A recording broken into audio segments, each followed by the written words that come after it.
Hi guys, Lucy ಅನ್ನುವ ಹುಡುಗಿ 4 ಜನ ಸ್ಟ್ರೇಂಜರ್ಸ್ ಜೊತೆ ಫ್ರೆಂಡ್ಶಿಪ್ ಮಾಡ್ಕೊಂಡು ಅವಳ ಬರ್ಡೇಗೆ ಇನ್ವೈಟ್ ಮಾಡ್ತಾಳೆ. ಯಾಕೆ ಇವಳು ಅವ್ರಗಳ ಜೊತೆ ಫ್ರೆಂಡ್ಶಿಪ್ ಮಾಡ್ಕೊಂಡ್ಲು, ಮೋಟಿವ್ ಏನು ಅನ್ನೋದೇ ಪೂರ್ತಿ ಕತೆ. ಕ್ಲೈಮ್ಯಾಕ್ಸ್ ನಲ್ಲಿ ಬರೋ ಟ್ವಿಸ್ಟ್ ಗಳು ತುಂಬಾ ಚೆನ್ನಾಗಿದೆ.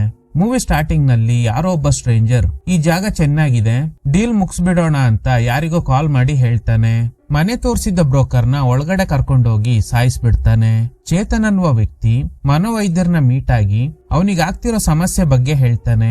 ರಾತ್ರಿ ಆದ್ರೆ ನಿದ್ದೆ ಬರಲ್ಲ, ಇನ್ ಕೇಸ್ ಬಂದ್ರೂನು ಯಾರೋ ತಟ್ಟಿ ಎಬ್ಬಿಸ್ತಾ ಇದ್ದಾರೆ. ಸುತ್ತಮುತ್ತ ನೋಡಿದಾಗ ಯಾರು ಇರಲ್ಲ. ಹೆಣ ಸುಡುವಾಗ ಯಾವ ರೀತಿ ಸ್ಮೆಲ್ ಬರುತ್ತೋ ಅದೇ ತರದ ಸ್ಮೆಲ್ ಬರ್ತಾ ಇರುತ್ತೆ. ಆದ್ರೆ ನನ್ ರೂಮಲ್ಲಿ ಆ ತರ ಏನು ಇಲ್ಲ. ನನ್ನ ಯಾರೋ ಅಬ್ಸರ್ವ್ ಮಾಡ್ತಿದ್ದಾರೆ ಅನ್ನೋ ತರ ಫೀಲ್ ಆಗುತ್ತೆ. ಆಮೇಲೆ ಸಡನ್ ಆಗಿ ಯಾರೋ ಅಳ್ತಿರೋ ಶಬ್ದ ಕೇಳುತ್ತೆ. ತಿರುಗ್ ನೋಡಿದಾಗ ಯಾರು ಇರಲ್ಲ. ಇದ್ರಿಂದ ನನ್ಗೆ ಡೈಲಿ ಹಿಂಸೆ ಆಗ್ತಿದೆ. ಡಾಕ್ಟರ್ ಹೇಳ್ತಾರೆ, ಸರಿ ಹೊರಗಡೆ ಇರಿ, ನಾನು ನಿಮ್ ಫ್ರೆಂಡ್ ಜೊತೆಲಿ ಸ್ವಲ್ಪ ಮಾತಾಡ್ಬೇಕು. ಇವನು ಹಾಗೇನೆ ಚೇತನ್ ಕ್ಲೋಸ್ ಫ್ರೆಂಡ್ಸ್. ಡಾಕ್ಟರ್ ಹೇಳ್ತಿರೋ ಪ್ರಕಾರ ಚೇತನ್ಗೆ ಇರೋದು ಹ್ಯಾಲುಸಿನೇಷನ್. ಇದು ಸ್ಟೇಜ್ 1. ಇದೇನಾದ್ರೂ ಸ್ಟೇಜ್ 2ಗೆ ಹೋಗ್ಬಿಟ್ರೆ ಸೂಸೈಡ್ ಮಾಡ್ಕೊಳ್ಳೋ ಸಾಧ್ಯತೆ ಇದೆ. ಸ್ಟೇಜ್ 3 ನಲ್ಲಿ ಹುಚ್ಚರಾಗ್ಬಿಡ್ತಾರೆ. ಅವರಾಗೆ ಒಂದು ಕ್ಯಾರೆಕ್ಟರ್ ನ ಸೃಷ್ಟಿ ಮಾಡ್ಕೊಂಡು ಯಾರೋ ನನ್ನ ಫಾಲೋ ಮಾಡ್ತಾ ಇದ್ದಾರೆ ಅನ್ನೋ ತರ ಇಮ್ಯಾಜಿನೇಷನ್ ಮಾಡ್ಕೋತಾರೆ. ಕಾಮನ್ ಆಗಿ ಇದು ಸ್ಟ್ರೆಸ್ ಇಂದ ಈ ರೀತಿ ಆಗುತ್ತೆ. ಸದ್ಯಕ್ಕೆ ಸ್ಲೀಪಿಂಗ್ ಟ್ಯಾಬ್ಲೆಟ್ ನ ಬರ್ಕೊಡ್ತೀನಿ, ಚೆನ್ನಾಗಿ ನಿದ್ದೆ ಮಾಡಿದ್ರೆ ಸಾಕು, ಈ ಕಾಯಿಲೆ ಕ್ಯೂರ್ ಆಗುತ್ತೆ ಅಂತ. ಚೇತನ್ಗೆ ಸಿನಿಮಾ ಇಂಡಸ್ಟ್ರಿನಲ್ಲಿ ವರ್ಕ್ ಮಾಡ್ಬೇಕು ಅನ್ನೋ ಆಸೆ ಇದೆ. ಸದ್ಯಕ್ಕೆ ಯಾವುದೇ ಚಾನ್ಸ್ ಸಿಕ್ಕಿಲ್ಲ, ಅದಕ್ಕೆ ಫ್ರೆಂಡ್ ಜೊತೆಲಿ ಇದ್ದಾನೆ. ಇನ್ನು ಲೂಸಿ ಫ್ರೆಂಡ್ಸ್ ಜೊತೆಲಿ ಅವಳ ಬರ್ಡೇ ಪಾರ್ಟಿ ಬಗ್ಗೆ ಡಿಸ್ಕಸ್ ಮಾಡ್ತಾ ಇದ್ದಾಳೆ. ಈ ಸಲ ಬರ್ಡೇ ಪಾರ್ಟಿನ ನಮ್ ಮನೇಲೆ ಮಾಡೋಣ ಅಂತ. ಈಗ ಬರ್ಡೇ ಸೆಲೆಬ್ರೇಷನ್ ಲೂಸಿ ಮನೇಲಿ ನಡೀತಾ ಇದೆ. ಇಲ್ಲಿ ಟ್ವಿಸ್ಟ್ ಏನಂದ್ರೆ ಎಲ್ರ ಬರ್ಡೇ ಡೇಟ್ ಕೂಡ ಒಂದೇ. ರಾತ್ರಿ ಎಲ್ರು ನಿದ್ದೆ ಮಾಡ್ತಾ ಇರುವಾಗ ಲೂಸಿ ಮಾತ್ರ ಬುಕ್ ಓದ್ತಾ ಇದ್ದಾಳೆ. ಫ್ರೆಂಡ್ ಒಬ್ಬ ನಿದ್ದೆಯಿಂದ ಎದ್ದು ಏನ್ ಇವಳು ಈ ಟೈಮಲ್ಲಿ ಯಾವ್ದೋ ಬುಕ್ ಓದ್ತಾ ಇದ್ದಾಳಲ್ಲ ಅಂತ ಅವನು ನೀರು ಕುಡಿಯೋಕೆ ಹೋಗ್ತಾನೆ. ಕಟ್ ಮಾಡಿದ್ರೆ ಚೇತನ್ ಫ್ರೆಂಡ್ ಗಿಫ್ಟ್ ಆಗಿ ಕೊಟ್ಟಿದ್ದ ಬುಕ್ ನ ಓದ್ತಾ ಇದ್ದಾನೆ. ಬುಕ್ ಹೆಸರು ಲಾ ಆಫ್ ಅಟ್ರಾಕ್ಷನ್. ಇದೇ ಬುಕ್ ನ ಲೂಸಿ ಕೂಡ ಓದ್ಕೋತಾ ಇದ್ಲು. ಈಗ ಯಾರೋ ಕಾಲಿಂಗ್ ಬೆಲ್ ಪ್ರೆಸ್ ಮಾಡ್ತಾರೆ. ಇನ್ನೇನು ಹೋಗಿ ಡೋರ್ ತೆಗಿಬೇಕು ಅನ್ನೋ ಅಷ್ಟ್ರಲ್ಲಿ ಕರೆಂಟ್ ಹೋಗುತ್ತೆ. ಮೊಬೈಲ್ ಟಾರ್ಚ್ ಆನ್ ಮಾಡಿದಾಗ ಯಾರೋ ಹಿಂದೆ ಬಂದು ನಿಂತ್ಕೊಂಡಿದ್ದಾರೆ. ಚೇತನ್ಗೆ ತುಂಬಾನೇ ಭಯ ಆಗುತ್ತೆ. ಮತ್ತೆ ಕರೆಂಟ್ ಬಂದಾಗ ಅಲ್ಲಿ ಯಾರು ಇರಲ್ಲ. ಡೋರ್ ಓಪನ್ ಮಾಡಿ ನೋಡಿದ್ರೆ ಯಾವ್ದೋ ಗಿಫ್ಟ್ ಬಾಕ್ಸ್ ಇದೆ. ಕಾಲಿಂಗ್ ಬೆಲ್ ಪ್ರೆಸ್ ಮಾಡಿದ್ದು ಯಾರು ಅಂತ ಗೊತ್ತಿಲ್ಲ. ಯಾರಿಟ್ಟಿರ್ಬೋದು ಇದನ್ನ? ಸರಿ, ಬಾಕ್ಸ್ ಒಳಗಡೆ ಏನಿದೆ ನೋಡೋಣ. ಬ್ರಾಂಡೆಡ್ ಬಟ್ಟೆಗಳು, ಸೆಂಟ್ ಬಾಟಲ್ ಸೇರಿದಂತೆ ಸ್ವಲ್ಪ ದುಡ್ಡಿದೆ. ಹಾಗೇನೆ ಒಂದು ಲೆಟರ್ ಕೂಡ ಇದೆ. Hi Chetan, advance happy birthday. ನಿನ್ನ ತುಂಬಾ ದಿನಗಳಿಂದ ಫಾಲೋ ಮಾಡ್ತಾ ಇದ್ದೀನಿ. ನಾನ್ ಕಳ್ಸಿರೋ ಗಿಫ್ಟ್ ನಿನಗೆ ಇಷ್ಟ ಆಗಿದೆ ಅನ್ಕೋತೀನಿ. ಇದು ಜಸ್ಟ್ ಸ್ಯಾಂಪಲ್ ಅಷ್ಟೇ.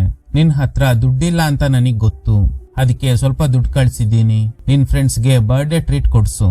ಅಂಡ್ ಒನ್ ಮೋರ್ ಥಿಂಗ್, ನಾಳೆ ರಾತ್ರಿ 12 ಗಂಟೆ ಒಳಗಡೆ ನಾನ್ ಮೆನ್ಷನ್ ಮಾಡಿರೋ ಅಡ್ರೆಸ್ಗೆ ಬಾ. ನಿನ್ಗೊಂದು ಸರ್ಪ್ರೈಸ್ ಇದೆ. ನನ್ ಮನ್ಸಲ್ಲಿರೋದ್ನ ನಿನ್ಗೆ ಹೇಳ್ಬೇಕು. ಬರುವಾಗ ನೀನೊಬ್ನೇ ಬಾ, ಫ್ರೆಂಡ್ಸ್ ನ ಕರ್ಕೊಂಡ್ ಬರ್ಬೇಡ. ನಿನ್ಗೋಸ್ಕರ ಕಾಯ್ತಾ ಇರ್ತೀನಿ. ಅಂದ ಹಾಗೆ ನನ್ನ ಹೆಸರು ಲೂಸಿ ಅಂತ. ಲೆಟರ್ ಓದಿದ್ಮೇಲೆ ಚೇತನ್ಗೆ ಅನ್ನಿಸ್ತಾ ಇದೆ, ನನ್ನ ಒಬ್ಳು ನಿರಂತರವಾಗಿ ಫಾಲೋ ಮಾಡಿ ಲವ್ ಮಾಡ್ತಾ ಇದ್ದಾಳ, ಅವಳನ್ನ ನಾಳೆ ನೋಡ್ಲೇಬೇಕು.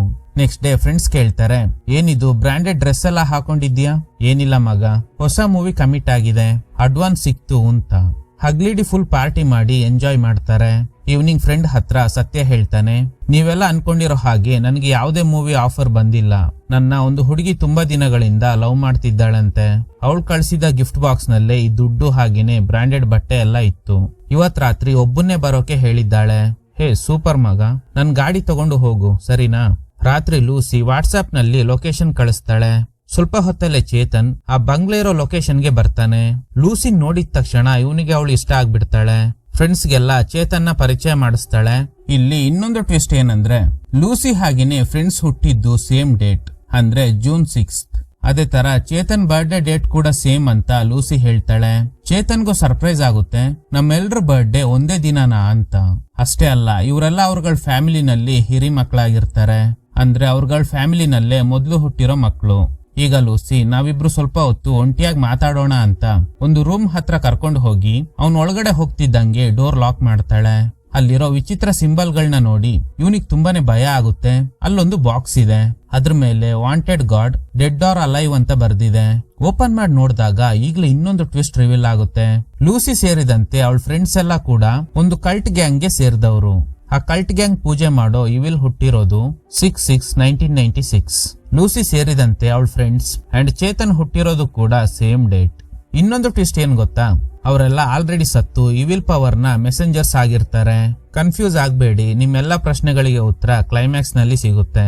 ಗಾಬರಿಯಾಗಿದ್ದ ಚೇತನ್ ತಿರುಗ್ ನೋಡಿದಾಗ ಹಿಂದೆ ನಿಂತಿದ್ದವರು ಯಾರು ಕಾಣಿಸ್ತಾನೆ ಇಲ್ಲ. ಹೊರಗಡೆ ಬಂದಾಗ ಯಾರು ಇರಲ್ಲ. ಮೇನ್ ಡೋರ್ ಬೇರೆ ಲಾಕ್ ಆಗಿದೆ ಅಂಡ್ ಮೇಲ್ಗಡೆ ಯಾರು ಅಳ್ತಿರೋ ಶಬ್ದ ಕೇಳ್ತಿದೆ. ಹೋಗ್ ನೋಡಿದಾಗ ಅಲ್ಲಿ ಅಳ್ತಾ ಇರೋದು ಲೂಸಿ. ಏನಾಯ್ತು ಲೂಸಿ, ಯಾಕೆ ಅಳ್ತಾ ಇದ್ಯಾ? ನೋಡಿದ್ರೆ ಅವಳ ಹೊಟ್ಟೆನ ಯಾರೋ ಕುಯ್ದು ಬಿಟ್ಟಿದ್ದಾರೆ. ಗಾಬರಿಯಾಗಿದ್ದ ಚೇತನ್ ಅಲ್ಲಿಂದ ಓಡ್ ಬರ್ತಾನೆ. ಅವಳಷ್ಟೇ ಅಲ್ಲ, ಅವಳ ಫ್ರೆಂಡ್ಸ್ಗೂ ಕೂಡ ಯಾರು ತುಂಬಾನೇ ಟಾರ್ಚರ್ ಮಾಡಿರೋದ್ರಿಂದ ಎಲ್ರು ಒದ್ದಾಡ್ತಾ ಇದ್ದಾರೆ. ಇವ್ರಿಗೆಲ್ಲ ಏನಾಯ್ತು, ಯಾರು ಹೀಗ್ ಮಾಡಿದ್ರು ಅಂತ ಗೊತ್ತಿಲ್ಲ. ಸತ್ತಿರೋ ಎಲ್ರು ಈಗ ಚೇತನ್ನ ರೌಂಡ್ ಅಪ್ ಮಾಡಿ ನಮ್ಮನ್ನೆಲ್ಲ ನಿನ್ನಿಂದ ಕಾಪಾಡಕ್ ಆಗಿಲ್ಲ ಅಲ್ವಾ ಅಂತ ಕೇಳ್ತಾ ಇದ್ದಾರೆ. ಬೈದಲ್ಲಿರೋ ಚೇತನ್ ಅನ್ಕಾನ್ಶಿಯಸ್ ಆಗಿ ಬಿದ್ದೋಗ್ತಾನೆ. ಎಚ್ಚರಿಕೆ ಆದಾಗ ಸುತ್ತಮುತ್ತ ಯಾರು ಇರಲ್ಲ. ಕೆಳಗಡೆ ಬರುವಾಗ ಲೂಸಿ ಕಣ್ಣಲ್ಲೇ ಇವನ್ನ ಕಂಟ್ರೋಲ್ ಮಾಡಿ ಅವರೆಲ್ಲ ಕೂತಿರೋ ಜಾಗಕ್ಕೆ ಬರೋ ಹಾಗೆ ಮಾಡ್ತಾಳೆ. ಬಂದ ಮೇಲೆ ಅವ್ರಗಳ ತರಾನೇ ಇವನು ಕೂಡ ಒಂದು ಬ್ಲಾಕ್ ಡ್ರೆಸ್ ನ ಹಾಕೋತಾನೆ. ಈಗ ಅವರೆಲ್ಲ ಇರೋ ಜಾಗಕ್ಕೆ ಮತ್ತೊಬ್ಬ ವ್ಯಕ್ತಿ ಬರ್ತಾನೆ. ಬುಕ್ ನಲ್ಲಿ ಇವಿಲ್ ಸ್ಪಿರಿಟ್ ಬಗ್ಗೆ ಬರ್ದಿರೋ ಮಂತ್ರನ ಜೋರಾಗಿ ಓದ್ತಾ ಇದ್ದಾನೆ. ಈಗ ಕತೆ ಫ್ಲಾಶ್ ಬ್ಯಾಕ್ ಗೆ ಹೋಗುತ್ತೆ. ಈ ಬ್ಲಾಕ್ ಟಿ ಶರ್ಟ್ ಹಾಕೊಂಡಿರೋನ್ ಹೆಸರು ಕ್ರಿಮ್ಸನ್. ಇವನು ಹಾಗೇನೆ ಲೂಸಿ ಲವರ್ಸ್. ಲೂಸಿ ಮನೆ ಬಿಟ್ಟು ಬಂದು 1 ವರ್ಷ ಆಗಿದೆ. ಇವರಿಬ್ಬರು ಲವ್ ವಿಷಯ ಮನೆಯವ್ರಿಗೆ ಗೊತ್ತಾಗಿ ಲೂಸಿ ಮನೇಲಿ ಒಪ್ಪಿಲ್ಲ ಅನ್ಸುತ್ತೆ. ಅದಕ್ಕೆ ಕ್ರಿಮ್ಸನ್ ಜೊತೆಲಿ ಅವನ್ ಮನೇಲೆ ಇದ್ದಾಳೆ. ಕ್ರಿಮ್ಸನ್ ಹೇಳ್ತಾನೆ, ಈ ಬರ್ಡೇಗೆ ನಿನಗೆ 2 ಸರ್ಪ್ರೈಸ್ ಇದೆ. ಒಂದು, ನಾನ್ ಸ್ವಲ್ಪ ದಿನ ಕೆಲ್ಸದ ವಿಷಯವಾಗಿ ಹೊರಗಡೆ ಹೋಗ್ತಾ ಇದ್ದೀನಿ. ಇನ್ನೊಂದು, ನಿನ್ಗೆ ಹೊಸದಾಗಿ 4 ಜನ ಫ್ರೆಂಡ್ಸ್ ನ ಹುಡುಕಿದ್ದೀನಿ. ಮೇಯ್ನ್ ಆಗಿ ನೀವು 5 ಜನಕ್ಕೂ ಒಂದೇ ದಿನ ಬರ್ಡೇ.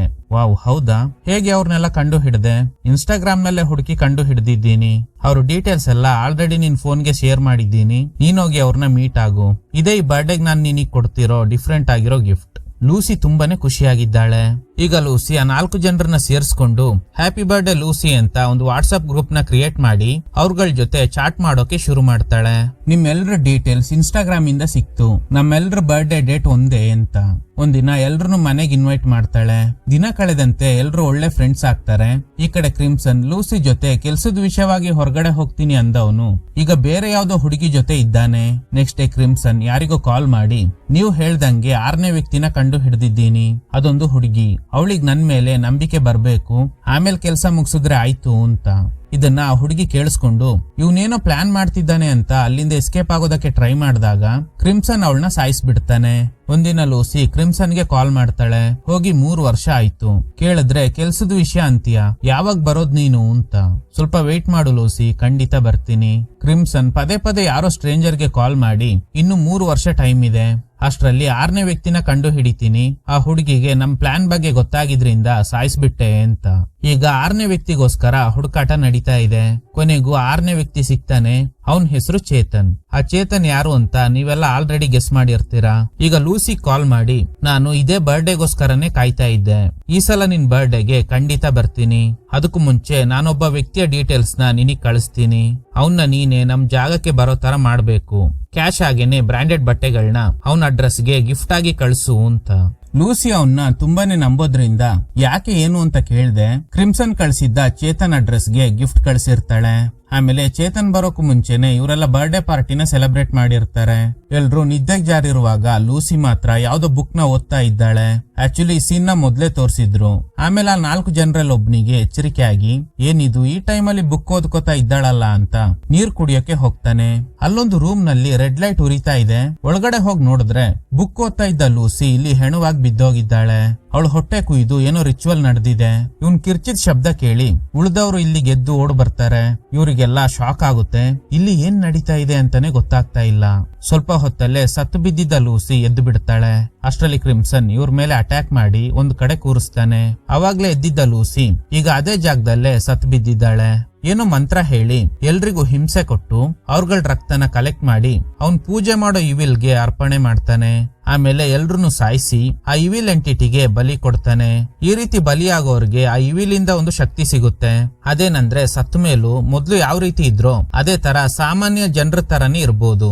ಆಲ್ರೆಡಿ ಲೂಸಿನ ದಾಳವಾಗಿ ಯೂಸ್ ಮಾಡ್ಕೊಂಡು ಚೇತನ್ಗೆ ಗಿಫ್ಟ್ ಕಳಿಸಿ ಇಲ್ಲಿಗೆ ಬರೋ ತರ ಮಾಡಿದ್ದ ಕ್ರಿಮ್ಸನ್ ಆಲ್ರೆಡಿ ಸತ್ತು ಆ ಇವಿಲ್ ನ ಮೆಸೆಂಜರ್ಸ್ ಆಗಿದ್ದ ಆ 5 ಜನ ಚೇತನ್ ಕಣ್ಣಿಗೆ ಸಾಮಾನ್ಯ ಮನುಷ್ಯರ ತರನೇ ಕಂಡಿರ್ತಾರೆ. ಅವರೆಲ್ಲ ಆಲ್ರೆಡಿ ಸತ್ತೋಗಿದ್ದಾರೆ ಅನ್ನೋದು ಲೂಸಿ ಯಾವಾಗ ಅವನ್ನ ರೂಮ್ ಒಳಗಡೆ ಕರ್ಕೊಂಡೋಗಿ ಡೋರ್ ನ ಲಾಕ್ ಮಾಡಿರ್ತಾಳೋ ಅವಾಗ್ಲೇ ಇವನಿಗೆ ಗೊತ್ತಾಗಿದೆ. ಅವರಿಗೆಲ್ಲ ಯಾವ ರೀತಿ ಹಿಂಸೆ ಕೊಟ್ಟು ಸಾಯಿಸಿದ್ದಾನೆ ಅನ್ನೋದು ಹ್ಯಾಲೋಸಿನೇಷನ್ ರೂಪದಲ್ಲಿ ಕಂಡಿರುತ್ತೆ. ಆಲ್ರೆಡಿ ಸತ್ತೋಗಿದ್ದೀವಿ ಅನ್ನೋದು ಗೊತ್ತಿಲ್ಲದೆ ಆತ್ಮಗಳು ನಿನ್ನಿಂದ ನಮ್ನ ಕಾಪಾಡಕ್ ಆಗಿಲ್ಲ ಅಲ್ವಾ ಅಂತ ಒಂದು ಸೀನ್ ನಲ್ಲಿ ಚೇತನ್ನ ಕೇಳಿರುತ್ತೆ. ಏನೇ ಆದ್ರೂನು ಈಗ ಅವರೆಲ್ಲ ಇವಿಲ್ ಎಂಟಿಟಿಯ ಮೆಸೆಂಜರ್ಸ್ ಆಗಿರೋದ್ರಿಂದ ಲೂಸಿ ಚೇತನ್ನ ಕಣ್ಣಲ್ಲೇ ಕಂಟ್ರೋಲ್ ಮಾಡಿ ರಿಚುವಲ್ ನಡೀತಾ ಇರೋ ಜಾಗಕ್ಕೆ ಕರ್ಸ್ಕೊಂಡಿರ್ತಾಳೆ. ಈಗ ಕತೆ ಪ್ರೆಸೆಂಟ್ ಗೆ ಬರುತ್ತೆ. ಆ ಬುಕ್ ಓದ್ತಾ ಇರೋದು ಯಾರು ಅಂತ ಈಗ ನಿಮ್ಗೆಲ್ಲ ಗೊತ್ತಾಗಿರ್ಬೋದು. ಆಕ್ಚುಲಿ ಅದು ಕ್ರಿಮ್ಸನ್. ಈಗ ಚೇತನ್ನ ಕೂಡ ಬಲಿ ಕೊಡ್ಬೇಕು ಅಂತ ಮಂತ್ರ ಹೇಳ್ತಾ ಇದ್ದಾನೆ. ಇವನು ಹೇಳ್ತಿರೋ ಮಂತ್ರದಿಂದನೇ ಚೇತನ್ನ ಕಂಟ್ರೋಲ್ ಮಾಡಿ ಕತ್ ಕುಯ್ಕೊಳ್ಳೋ ತರ ಮಾಡ್ತಾನೆ. ಸ್ವಲ್ಪ ಹೊತ್ತಲ್ಲೇ ಸತ್ತಿದ್ದ ಚೇತನ್ ಕೂಡ ಎದ್ದು ಕೂತ್ಕೊಂಡು ಇವಿಲ್ ಎಂಟಿಟಿಯ ಮೆಸೆಂಜರ್ ಆಗಿ ಬದಲಾಗ್ತಾನೆ. ಈಗ ಕ್ರಿಮ್ಸನ್ ಮತ್ತೆ ಅದೇ ಸ್ಟ್ರೇಂಜರ್ ಗೆ ಕಾಲ್ ಮಾಡಿ ನೀವು ಹೇಳ್ದಂಗೆ 6 ಜನರನ್ನ ಇಲ್ಲಿ ಕರ್ಕೊಂಡ್ ಬಂದು ಬಲಿ ಕೊಟ್ಟಾಯ್ತು. ಇನ್ಮೇಲೆ ನೀವು ಅನ್ಕೊಂಡಂಗೆ ಈ ಜಾಗದಲ್ಲಿ ಇವಿಲ್ಗೆ ಅಂತ ಒಂದು ಚರ್ಚ್ ಕಟ್ಬೋದು ಅಂತ. ಈಗ ಕ್ರಿಮ್ಸನ್ ಆತ್ಮಗಳಿಗೆ ಹೇಳ್ತಾನೆ, ನಿಮ್ ಕೋಪ ನನಗೆ ಅರ್ಥ ಆಗುತ್ತೆ. ನಾನ್ ನಿಮ್ನ ಕೊಂದಿಲ್ಲ, ನಿಮ್ಗೆಲ್ಲ ವರ ಕೊಡ್ಸಿದ್ದೀನಿ. ಇನ್ಮೇಲೆ ಜನ ಗುಂಪು ಗುಂಪಾಗಿ ಬಂದು ನಿಮ್ಮನ್ನೆಲ್ಲ ಆರಾಧನೆ ಮಾಡ್ತಾರೆ. ಮತ್ತೆ ನಿಮ್ನೆಲ್ಲ ಯಾಕೆ ಸಾಯಿಸ್ದೆ ಗೊತ್ತಾ? ನಾನ್ ಕೂಡ ನಿಮ್ ತರನೇ ದೇವ್ರನ್ನ ನಂಬಿದ್ದೆ. ಈಗ ಒಂದು ಫ್ಲಾಶ್ ಬ್ಯಾಕ್. ಕ್ರಿಮ್ಸನ್ ಅವ್ರ ತಾಯಿಗೆ ಆರೋಗ್ಯ ಸಮಸ್ಯೆ ಆಗಿ ಅಡ್ಮಿಟ್ ಆಗಿರ್ತಾರೆ. ಅವ್ರ ಹಾಸ್ಪಿಟಲ್ ಬಿಲ್ ಕಟ್ಟೋಕು ದುಡ್ಡಿಲ್ಲ. ಕ್ಯಾನ್ಸರ್ ಇರೋದ್ರಿಂದ ಆಪರೇಷನ್ ಗೆ 5 ಲಕ್ಷ ಖರ್ಚಾಗುತ್ತೆ ಅಂತ ಡಾಕ್ಟರ್ ಹೇಳ್ತಾರೆ. ಆದ್ರೆ ಅಷ್ಟೊಂದು ದುಡ್ಡು ಇವನ್ ಹತ್ರ ಇರಲ್ಲ. ಆಗ್ಲೇ ಒಬ್ಬ ಸ್ಟ್ರೇಂಜರ್ ಇವನ್ನ ಮೀಟ್ ಆಗಿ ನಿಮ್ ತಾಯಿ ಆಪರೇಷನ್ ಗೆ ಬೇಕಾದ ಹಣ ನಾನ್ ಕೊಡ್ತೀನಿ, ಆದ್ರೆ ನೀನು ಅದನ್ನ ವಾಪಸ್ ಕೊಡೋ ಅವಶ್ಯಕತೆ ಇಲ್ಲ. ನಾನ್ ಹೇಳ್ದಂಗೆ ಮಾಡಿದ್ರೆ ಸಾಕು ಅಂತ 5 ಲಕ್ಷನ ಕೊಡ್ತಾನೆ. ಆದ್ರೆ ಆಪರೇಷನ್ಗೂ ಮುಂಚೆನೆ ಅವ್ರ ತಾಯಿ ತೀರ್ಕೊಂಡಿರ್ತಾರೆ. ತಾಯಿ ತೀರ್ಕೊಂಡ್ರು ಆ ದುಡ್ಡಿನ ಅವಶ್ಯಕತೆ ನನ್ಗಿಲ್ಲ ಅಂತ ಸ್ಟ್ರೇಂಜರ್ ಗೆ ವಾಪಸ್ ಕೊಡ್ತಾನೆ. ನೀನು ದೇವ್ರ ಮೇಲೆ ಇಟ್ಟಿದ್ದ ನಂಬಿಕೆಗೆ ನಿಮ್ ತಾಯಿ ಉಳಿಬೇಕಿತ್ತು. ಈ ದುಡ್ಡನ್ನ ನೀನೇ ಇಟ್ಕೋ. ನಾನ್ ಹೇಳ್ದಂಗೆ ಕೇಳ್ತೀನಿ ಅಂತ ಇದಕ್ಕೂ ಮುಂಚೆ ಪ್ರಾಮಿಸ್ ಮಾಡಿದ್ದೆ ಅಲ್ವಾ? ಫಸ್ಟ್ ಈ ಬುಕ್ ಓದು. ನಾವು ಒಂದು ಸೀಕ್ರೆಟ್ ಪ್ಲೇಸ್ ನ ಸೃಷ್ಟಿ ಮಾಡ್ಬೇಕು ಅನ್ಕೊಂಡಿದ್ದೀವಿ. ಅದಕ್ಕೆ ಬೇಕಾದ ಜಾಗನು ಸೆಲೆಕ್ಟ್ ಮಾಡಾಗಿದೆ. ಅದೇ ಜಾಗದಲ್ಲಿ ಜೂನ್ 6, 1996 ಈ ಡೇಟ್ ಅಲ್ಲಿ ಹುಟ್ಟಿರೋ 6 ಜನರನ್ನ ಬಲಿ ಕೊಡ್ಬೇಕು. ಇದೇ ನಿನಗೆ ನಾನ್ ಕೊಡ್ತಿರೋ ಟಾಸ್ಕ್. ನಾವೆಲ್ಲ ಆರಾಧನೆ ಮಾಡ್ತಿರೋ ಇವಿಲ್ ಪವರ್ ಭೂಮಿಗೆ ಬಂದು ಈ ಜಾಗದಲ್ಲಿ ಇರ್ಬೇಕಂದ್ರೆ ಆ ಇವಿಲ್ ಎಂಟಿಟಿ ಹುಟ್ಟಿರೋ ಡೇಟ್ ನಲ್ಲೇ ಹುಟ್ಟಿರೋ 6 ಜನರನ್ನ ಬಲಿ ಕೊಡ್ಬೇಕು. ಇನ್ಮೇಲೆ ನಿನ್ ಹೆಸರು ಕ್ರಿಮ್ಸನ್. ನಾಳೆಯಿಂದನೇ ಕೆಲಸ ಶುರು ಮಾಡ್ಬೇಕು. ನೆಕ್ಸ್ಟ್ ಜೂನ್ 6 ಒಳಗಡೆ 6 ಜನರನ್ನ ಹುಡುಕಿ ಜೂನ್ 6 ಅವ್ರನ್ನೆಲ್ಲ ಅವ್ರ ಬರ್ಡೇ ದಿನಾನೇ ಬಲಿ ಕೊಡ್ಬೇಕು ಅಂತ. ಆಮೇಲೆ ಆ ಸ್ಟ್ರೇಂಜರ್ ಕೊಟ್ಟಿದ್ದ ಬುಕ್ ಓದಿ ಬ್ರೈನ್ ವಾಶ್ ಆಗಿದ್ದ ಕ್ರಿಮ್ಸನ್ ಫಸ್ಟ್ ಟಾರ್ಗೆಟ್ ಮಾಡಿರೋದು ಲೂಸಿನ. ಅವಳು ಹುಟ್ಟಿರೋ ಡೇಟ್ ಕೂಡ ಜೂನ್ 6, 1996.